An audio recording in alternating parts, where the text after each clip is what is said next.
What's going on, people? It's your man Big Fo coming at you with some shit you need to know. Alright, so right now we're going to talk about credit system and how it relates to sovereignty. Because especially right now we have all kinds of people going crazy about we don't have money to do this, we don't have money to do that, and we basically don't have money to do things that we need to do. There is a couple of things we need to think about. That there is options for us to increase the amount of value that we can use to contribute to whatever it is that we're trying to build. So when you think about a credit system, what's that? So a credit system is basically a monetary system, but it's not a monopoly monetary system. It's a sovereign national monetary system, right? So, and because it's a national sovereign monetary system, that it does the exact opposite things that a normal monetary system would do, because it's not just worried about making a profit. I mean, I don't know, I guess a profit, like a non-mattering type of profit.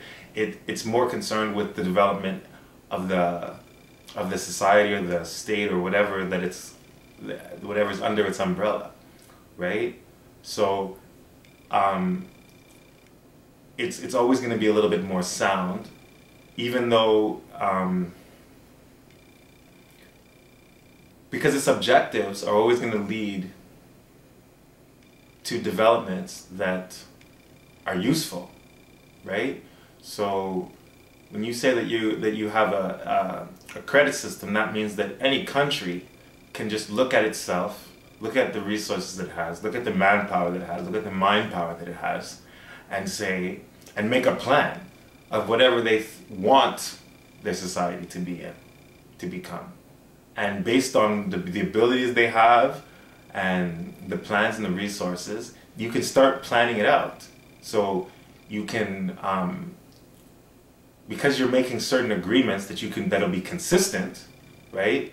Because you're dictating them, then it's easy for you to plan ahead, and then you can say, like, you know, basically you're staggering how your loans come in, right? So you're making loans out, and then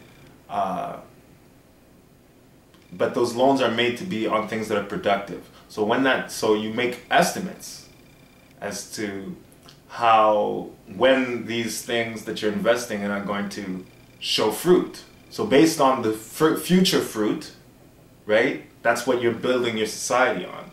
Now, that's not something that's unrealistic, because it's not like you're just on a whim just saying, oh, this is going to be like this is going to be like this. You do it soundly, you think about it, right?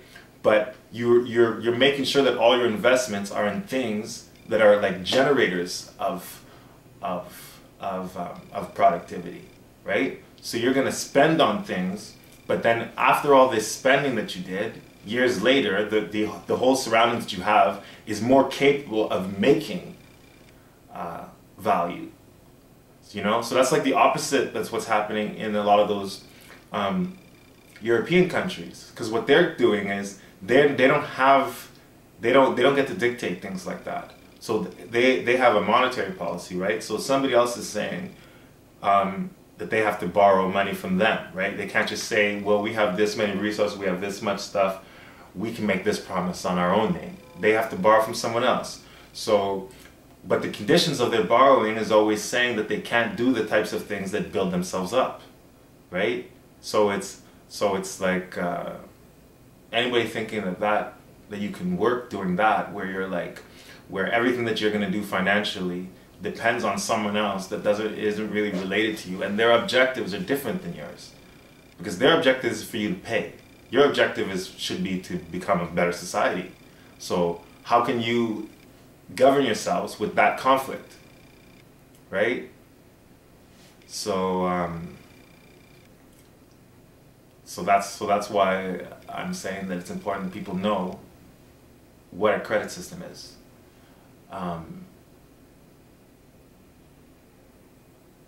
Yeah. Shit you need to know. Big foe. Credit system. Peace.